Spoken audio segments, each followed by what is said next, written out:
धन्य धन्य ती आई राष्ट्र पावन होई, तिची थोर विथोर आज महाराष्ट्र गाई। धन्य धन्य थोर आई शिवरायाची जिजाई, थोर आई शिवरायाची जिजाई, आज तुझी तो महाराष्ट्र सारा।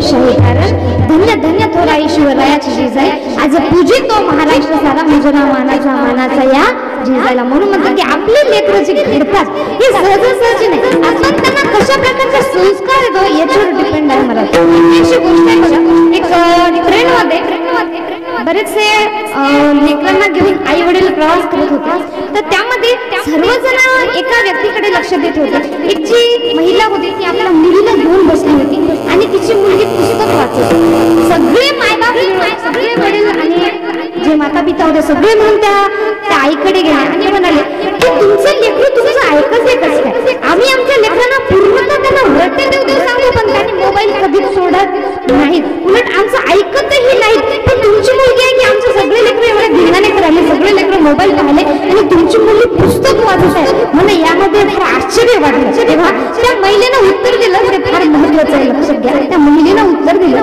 की तुमची मुलं तेच करत आहेत जे तुम्ही करता, तुम्ही त्यांच्या समोर लेकरं सांगितलेलं कधीच ऐकत नाही, कुणाचंही असो ऐकत नाही। लेकरं हे सांगितलेलं ऐकत नाहीत कारण ते अनुकरण प्रिय असतात, जसं आपण वागतो तशा प्रकारचं वागण्याचा ते सुद्धा प्रयत्न करतात। मग त्या महिलेनं सांगितलं मी माझ्या मुली पुढे कधीच मोबाईल पाहत नाही, मी माझ्या मुली पुढे कधीच मोठ्यानं बोलत नाही, मी माझ्या मुली पुढे कधीच वाईट सुद्धा बोलत नाही, त्याच्यामुळे तिच्या माइंडवर वाईट परिणामच नाही, म्हणून ती कशी वागत नाही। आणि आपले जे लेकरं असतात आपण त्यांच्या पुढे मोबाईल पाहतो ना, आपल्याला वाटतं त्यांनी अभ्यास करा, लेकरा पुढे आपण तसं वागल्यानंतर त्यांनी तसं वागणार असं महाराज नाही। म्हणून म्हणतात की जसे संस्कार आपण आपल्या लेकरांना देणार अशाच प्रकारची आपली संतती घडणार। म्हणून मला म्हणतात की आपुलिया हिता जो असे जागता धन्य माता पिता याची आहे। आणि आपल्या कुळामध्ये चांगली संतती झाली तर याचा हरिक आपल्याला ईश्वराला सुद्धा वाटतं।